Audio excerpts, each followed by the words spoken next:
Hello dear friends, welcome to my YouTube channel Oral and General Health Simplified by Dr. Rovasthana। आज हम लोग का topic of discussion है कि pyorrhoea यानी कि मसूड़ों की बीमारी एक व्यक्ति से दूसरे व्यक्ति को फैल सकती है कि नहीं। कहने का मतलब मेरा ये है कि अगर आपके घर में 4 से 5 व्यक्ति हैं, यानी कि आपकी फैमिली में ही अगर 4 से 5 लोग हैं और अगर उनमें किसी एक व्यक्ति को पायरिया की बीमारी है तो उस व्यक्ति से सभी 5 लोगों को ये पायरिया की बीमारी हो सकती है कि नहीं हो सकती है। तो आगे बढ़ने से पहले इस वीडियो में थोड़ा सा मैं आपको पायरिया के बारे में बताऊंगा। पायरिया एक मसूड़ों की बीमारी है जिसका नाम आप सभी लोगों ने सुना होगा और सभी लोग इससे डरते भी हैं कि हमें पायरिया ना हो जाए। पायरिया में सबसे पहले मुंह से बदबू आना शुरू होती है, मसूड़ों से खून आता है, मसूड़े सूज जाते हैं, आपके दांतों में ठंडा गर्म लगने लगता है और हल्की फुल्की पस आ रही है। आप सुबह उठते हैं तो लगता है मुंह से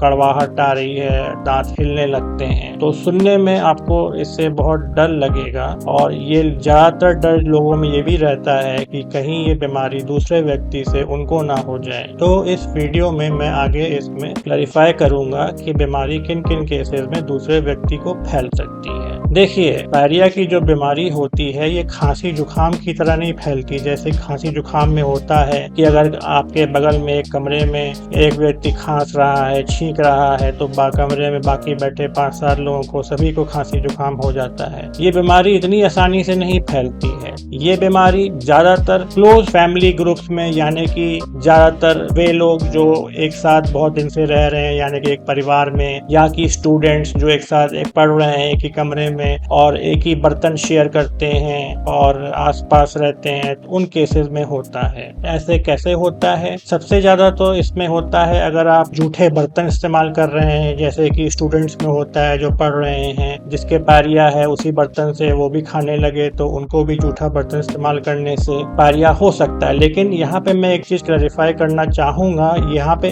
पायरिया अगर आपने 1-2 बार 5-6 बार इस्तेमाल कर लिया दूसरे का जूठा बर्तन तो आपको पायरिया नहीं होगा। लंबे समय तक अगर इस्तेमाल कर रहे हैं तो पायरिया के जो कीटाणु हैं दूसरे व्यक्ति से आपके जूठे बर्तन के थ्रू आपके मुंह में भी आ सकते हैं और आपको पायरिया हो सकता है। दूसरा कारण पायरिया होने का ये होता है जैसे कि घरों में बहुत से लोग या फिर छोटी बस्तियों में होता है, छोटे परिवार होते हैं तो लोग एक ही ब्रश से सब लोग ब्रश कर लेते हैं। तो सबसे ज्यादा पायरिया का रिस्क जो होता है आपको कि सेम ब्रश यूज कर लें तो पायरिया हो सकता है, या फिर बहुत से होता है किसिंग से हो सकता है जिसमें कि सलाइवा आपके एक माउथ से दूसरे माउथ में फ्लो करता है, तो इसमें भी हो सकता है। लेकिन इन सभी चीजों में 1-आध बार 2 बार नहीं होता। बहुत लंबे समय तक 5-6 महीने साल भर लगातार आप अगर जूठे बर्तन का इस्तेमाल कर रहे हैं, आप एक ही ब्रश यूज कर रहे हैं, आप अगल बगल बैठते हैं तो हो जाता है पायरिया एक व्यक्ति से दूसरे व्यक्ति को भी और दूसरे व्यक्ति को भी वही परेशानी झेलनी पड़ती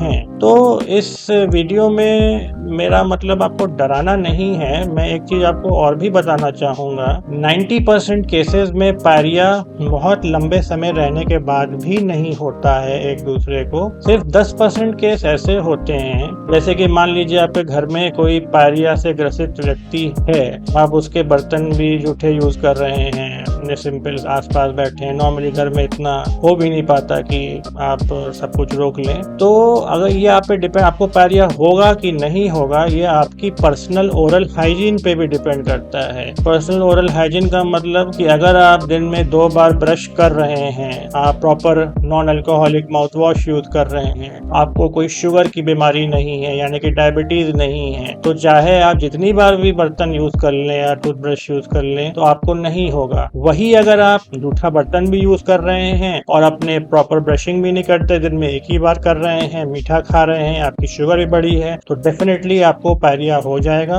और क्या होगा कि आपको भी मसूड़ों से खून आएगा, मसूड़ों में ठंडा गर्म लगेगा। तो इस वीडियो के अंत तक आते आते आपको ये तो क्लियर हो ही गया होगा कि पायरिया इतनी आसानी से नहीं फैलता जैसे कि खांसी जुकाम फैलता है। ये लंबे समय में पायरिया से कांटेक्ट में रहने के बाद ही आप आपको हो सकता है, और वो भी तभी जब आप प्रॉपर ओरल हाइजीन ना मेंटेन करते हो। अगर मेंटेन करेंगे तो आपको नहीं होगा। तो मुझे लगता है अब मैं वीडियो के अंत में आते आते आपसे यही कहूँगा कि आप प्रॉपर ओरल हाइजीन मेंटेन रखें, और कोई दिक्कत हो तो अपने डेंटिस्ट के पास दिखाएं जाके प्रॉपर इलाज लें। Have a great day, good night and bye.